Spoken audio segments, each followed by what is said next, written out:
Okay, here we go. Hopefully you can hear me. Hopefully everything is good. Welcome. Hello. We're here at Caliper Lake camping. We've been here for, I guess, a week today. We're still here for 3 more nights. Drive back to the city on Wednesday. Caliper Lake is in Ontario, kind of southeast of Winnipeg. Probably about a 4-hour drive or so. It's been really quiet. I'm set up on the campsite across from us. We're just over there. We're just over that way, and then so across the road, there's some picnic tables here just down by the lake. So I'm just set up over here because that seems to be where reception is the best. But we'll see how it goes. So I don't know. I thought I'd give it a try. Today we had some rain this morning, so it was a good shower day for all of us. Oh, hey, look, we got a grouse coming towards us, too. We've seen a lot of wildlife today. Actually, we saw turtles, a couple of turtles today. Now this grouse as well, too. We've seen some woodpeckers, all sorts of things around here, which is pretty great. Oh, a grouse and some babies. We'll see if they come this way. So it rained. It was rainy this morning. So it was a good day for a shower day. We just had cereal for breakfast. So we went into town. There's Nestor Falls is the town that's closest to us. And we went one place past that to where there's a kind of a little restaurant there to get some chicken wings. And it's turning out to be not too bad of a day. There's still some dark clouds rolling in, but overall it's pretty good. So I don't know if this is broadcasting or not. It's telling me that it is. Hopefully we're getting some sort of reception here where you can see something for those of you watching on the replay. So I thought I'd do a Caliper Lake edition of things that I've read. I brought a big stack of books, and I'm pretty much done them. I have the 10-issue volume 3 of Call the Conqueror that I haven't dug into yet. I've read issue 1 and 2 before. I think I've read issue number 2 before of volume 2. But I'm about to dive into volume 3. I think I might read that tonight. I'm a good chunk of the way through Modesty Blaze book as well, there, Gorvidal, Sabretooth. I'm about 200 pages into it, and I'm absolutely loving it. It's fantastic. I was enjoying it before when I started, but I stepped away from it for a while, and I regret doing that because now I'm really back into it. I'm really loving the story. Just as you've said before, Gore, the characterization of the two main characters of Modesty and Willie, they're so good together. Those two, it's really good to read. I'm going to switch these out here so I can actually see what's going on a little better. So the first one that we'll start in is the Ballad of Sophia. This was a recommendation from Mind the Comics on his channel. He was talking about it. I liked this story a lot. I thought the art, first of all, was gorgeous, but the story itself, there's like a bit of a twist near the end, which you could see coming from a mile away, but I don't feel it ruined the impact for me. I still thought it was a really nice story. I like the idea of following. So it's this kind of he sort of was a pop star, I guess. This pianist who becomes like a pop star, and his story of another pianist who went on to be a classical pianist, and just how much he blew people's minds. He was the janitor's child at the theater, and he was self-taught. And he just kind of taught himself how to play the piano and became this mind-blowing pianist. But it kind of tells his story through the eyes of our main character here, through talking to this woman, this reporter, who's coming to kind of talk about his life. At one point, it talks about him taking a lot of drugs and partying. So that's some of the pages there. This was still an incredibly touching story, even by the end. Again, even though you could see the twist coming from like page 2, I still think that it didn't cause it to lose its impact in any way, shape, or form. I still thought it was such a good read. The creators, Felipe Melo and Juan Cavia. So those are the people to look for, and it's Ballad for Sophia. This one was put out by Top Shelf here, so well worth picking up if you see it out there. Maybe we'll stick with the hardcovers and things. Another one that I picked up for myself recently was a new volume of Firefly. This is Watch How I Soar, and it's a story focused on Wash. No, Donovan, I have not seen Bigfoot. No, not yet. So this is Firefly, Watch How I Soar. So Wash is a character from the show who dies. Not a spoiler, it's happened a long time ago. So this is kind of him looking back at some of the moments from his life. And there's a variety of artists in here. I really like this book a lot. One of the things that the Firefly books do well is capturing the tone of the characters. If you're a fan of the show, you can hear the characters reciting these lines, and I really think it's fantastic. They capture it so well.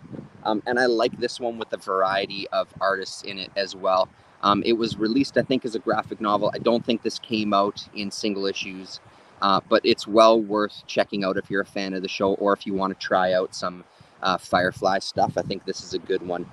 And honestly, even when it gets later, some of the art here I wasn't as crazy about. When I was reading the story, because I was enjoying the story so much, the art didn't bother me one bit. So this was another fantastic read. Firefly, Watch How I Soar, in hardcover from Boom Studios.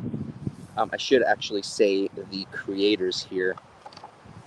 Here's a list of the creators. Can I see past the camera? There we go.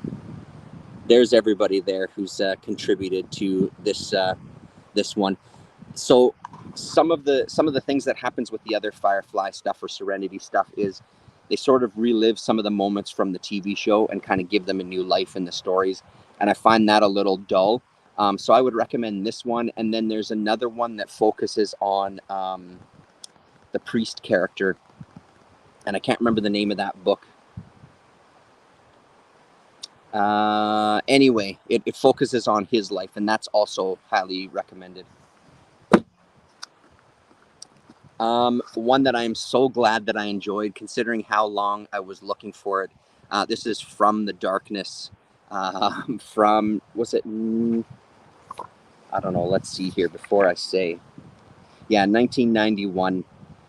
So it's Ed Poglardi was the writer, Jim Ballant was the artist, and then Pat Brousseau and Patrick Owsley do the lettering here. This is a vampire tale that takes place in midnight, September 11th, 1990, Manitoba, Canada. I've talked about it before. I loved this book. This was such a great read. This one read really nicely. I thought it created a really great world. Some of the art, there's touches of absolute brilliance here with some of the art. It really gives you the feel of kind of a schlocky horror movie at parts too. Pages like this, and then the next page as well, where she transforms. I think it's the next page anyway. Oh no, maybe not that one, but there's a few. Here we go. This stuff is great. Hey, Jackio. Yeah, man, absolutely enjoying it. It's been glorious out here for the week. It's been really nice. So, a story of this guy whose brother gets turned into a vampire. He goes to find his brother because his brother has left home, and discovers that his brother has been brought into this brood of vampires. This is kind of the queen vampire here. And he ends up killing his brother and wanting to take him back home. And there's kind of a battle back and forth between the vampires that are coming to, they want the brother back, basically. And there's a nice kind of turn at the end. But it's such a fun read. I'm looking forward to getting home and reading the second volume, which I think was 3 issues. So this is 4 issues in this collected edition from Malibu Graphics. And then the second edition, I think, came out from Malibu as well, too, and it's only 3 issues. So, killer stuff. Maybe we'll do this one. This was kind of... this one was car reading. This might be a little difficult with a floppy.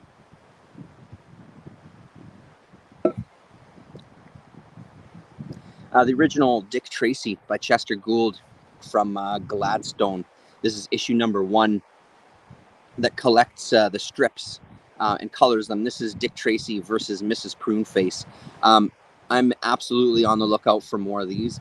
This was a really enjoyable kind of quick read. Even though it's a pretty dense volume of a book, it reads really quick with these gigantic 6-panel pages. And really, I mean, we all know Chester Gould to some degree. His characterization is always pretty fun.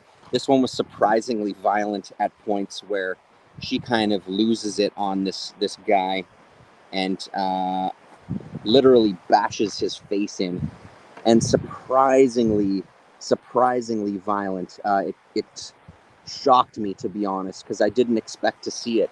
And then when they come and discover the body afterwards, the cops just talk about him being beat. Oh yeah, here he is right here. Here's Dick Tracy coming in.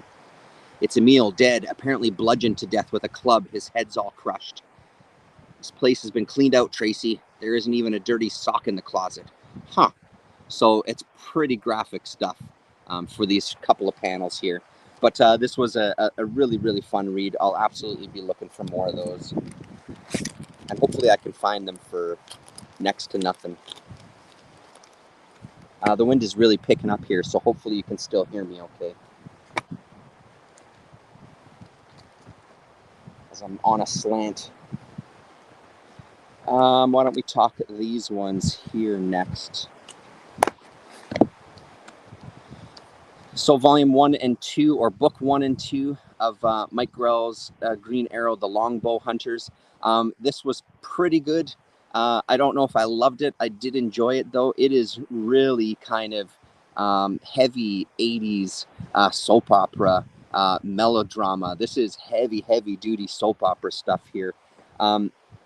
Which I kind of enjoyed, but I don't know. There's some moments that it was very melodramatic.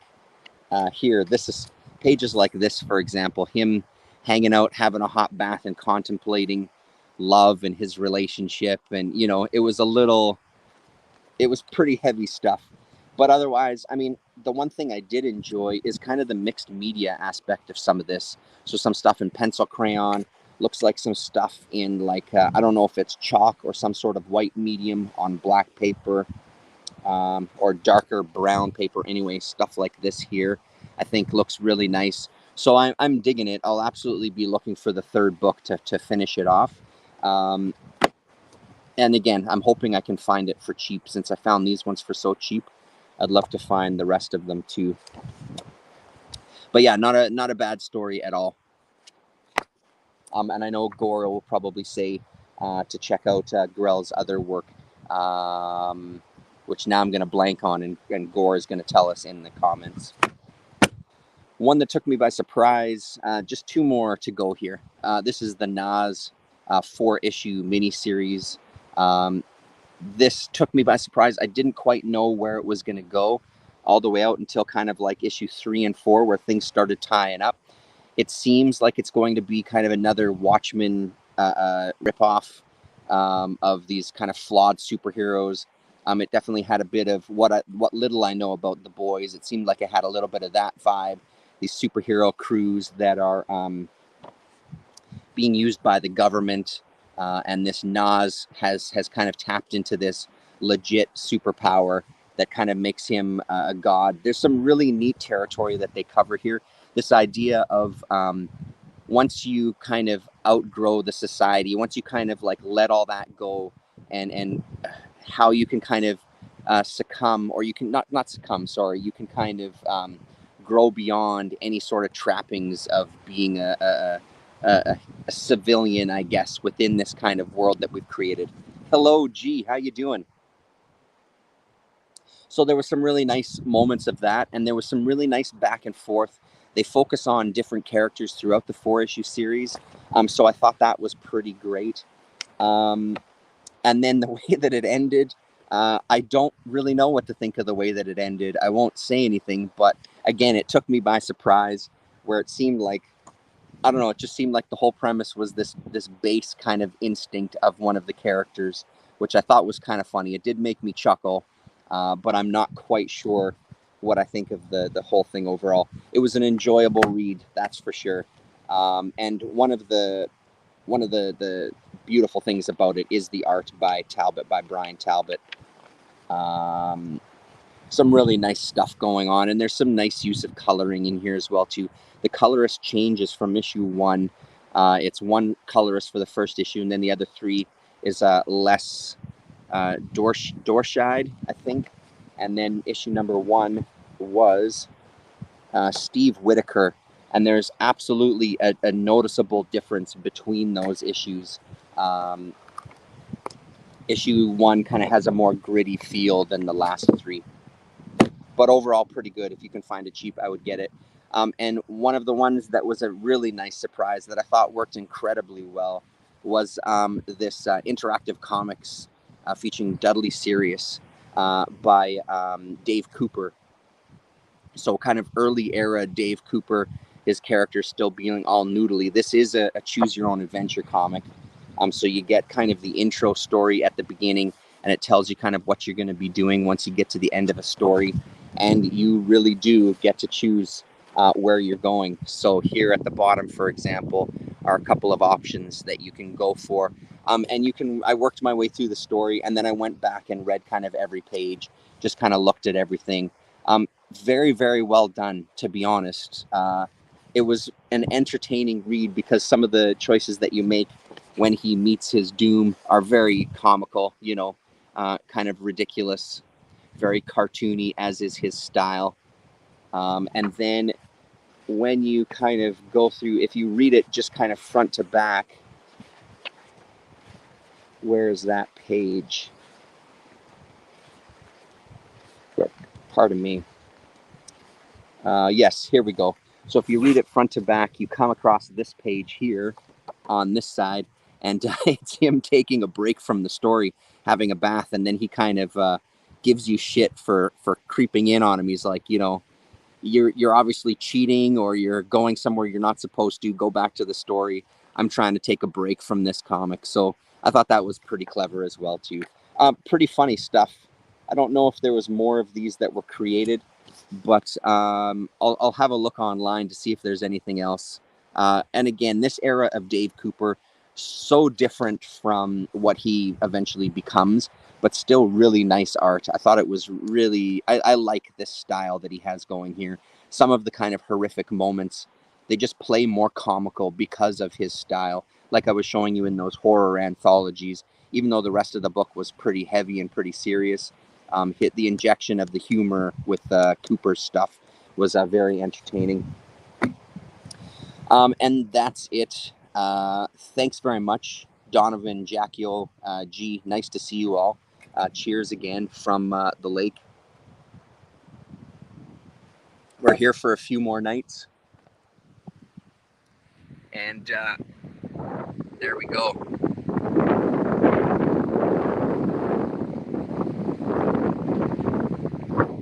And then I'll show you that way. So across the way is where we're camped, across the road.